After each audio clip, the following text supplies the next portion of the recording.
3 avril 2018, un an après l'élection. Bonjour, bonjour. Ça va et vous? Karim produit des fruits et légumes 100% bio. Zéro pesticides, zéro OGM. L'aide à l'installation pour 300 000 nouveaux agriculteurs et le prêt à taux zéro du pôle public bancaire lui ont permis de créer une coopérative de production. Il livre plusieurs cantines scolaires et quelques clients privés en circuit court, directement du producteur au consommateur. François est patron. Pour ses clients, il a fait le choix du passage au bio. Pour lui, le carnet de commandes est plein tous les jours car les salaires ont augmenté. Même celui de Sarah, la serveuse. 173 € de plus sur sa fiche de paye. Il ne s'en plaint pas car son impôt sur les sociétés a baissé de 33 à 25%. Investir dans la transition écologique, produire et consommer autrement, augmenter les salaires et aider les petits entrepreneurs, ce sont les propositions de Jean-Luc Mélenchon qui permettent de relancer l'économie. La vraie. Celle qui fait que tous les jours, des millions de Français et Françaises peuvent avoir confiance en l'avenir.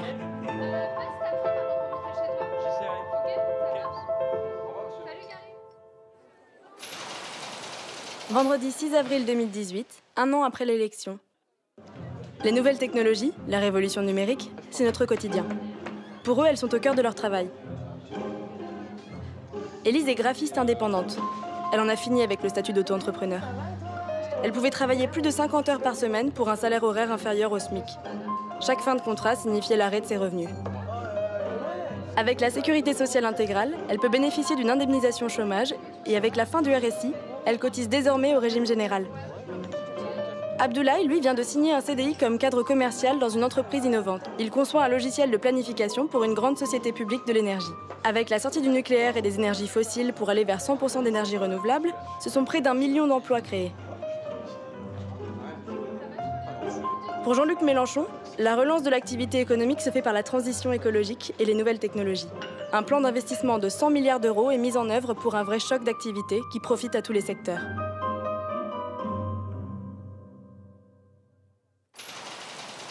Lundi 9 avril 2018, un an après l'élection. Ces trois-là sont ouvriers, salariés d'une entreprise du bâtiment. Gilles est un ancien chômeur de longue durée, des années à enchaîner des petits boulots en intérim et des temps partiels.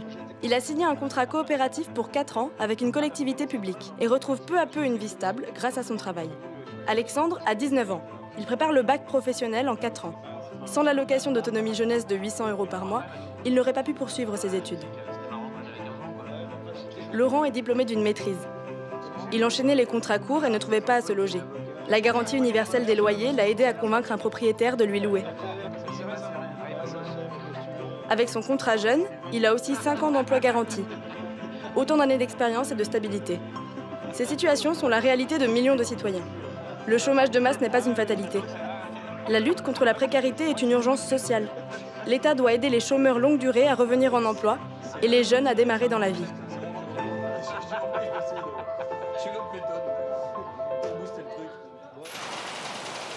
Jeudi 12 avril 2018, un an après l'élection. Eva est agent de recrutement. Son métier consiste à sélectionner des profils de candidats pour des postes que proposent des entreprises. Sarah, elle, cherche un emploi. Elle avait renoncé à occuper un emploi rémunéré, faute de place en crèche. Un choix difficile. Un choix qu'elle n'aurait pas dû avoir à faire. Avec la mise en place du service public unique d'accueil de la petite enfance, elle peut enfin envisager de reprendre un poste à temps plein et vivre sa carrière professionnelle sans contrainte. Mais pas facile ces années sans travail. Ce trou dans le CV. Les inégalités qui pèsent sur les femmes, Eva les connaît. Elle-même les a subies comme 26% des femmes. À travail égal, expérience égale, son collègue masculin était mieux payé qu'elle. Eva est désormais payée comme son collègue. Au vu des sanctions prévues par la grande loi sur l'égalité femmes-hommes, son entreprise a revu sa politique salariale. Pour Jean-Luc Mélenchon, il faut aussi inscrire dans la Constitution le droit à l'IVG pour empêcher toute remise en cause et affirmer le droit des femmes de disposer de leur personne.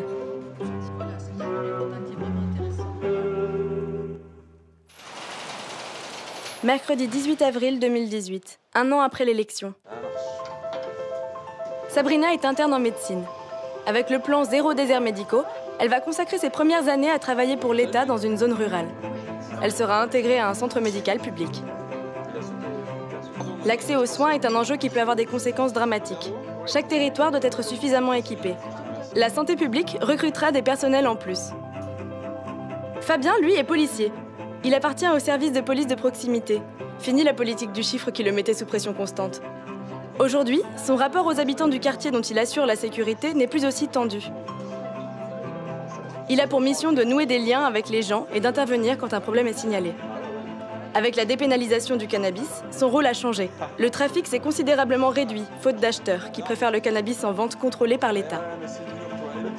La délinquance n'est pas une fatalité. On peut l'endiguer à condition de s'attaquer sérieusement aux sources que sont le grand banditisme et les grands trafiquants. Dans nos rues et nos quartiers, la police de proximité est beaucoup plus efficace pour assurer la sécurité que la police des flagrants délits qui a conduit à des dérives intolérables.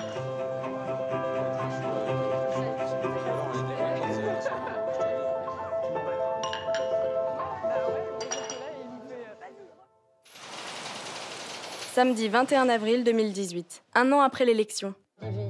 L'éducation est un sujet central dans la vie de Claire. En plus de son travail d'employée de banque, elle consacre plusieurs heures par semaine à ses 2 enfants. L'aide aux devoirs et les activités périscolaires occupent une partie de son temps et de son budget. La gratuité de l'école et ses activités, c'est être certaine que ses enfants n'en seront pas privés, quels que soient ses revenus.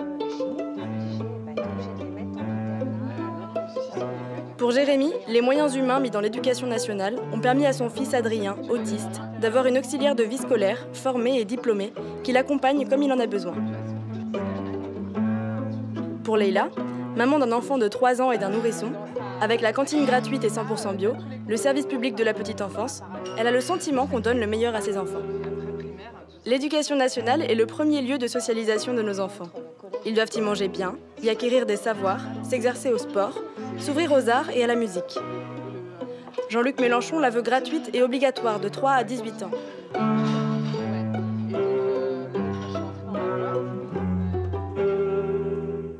Voilà concrètement un exemple de ce qui va changer quand je serai élu. Mon programme, L'avenir en commun, c'est une vision globale de la société.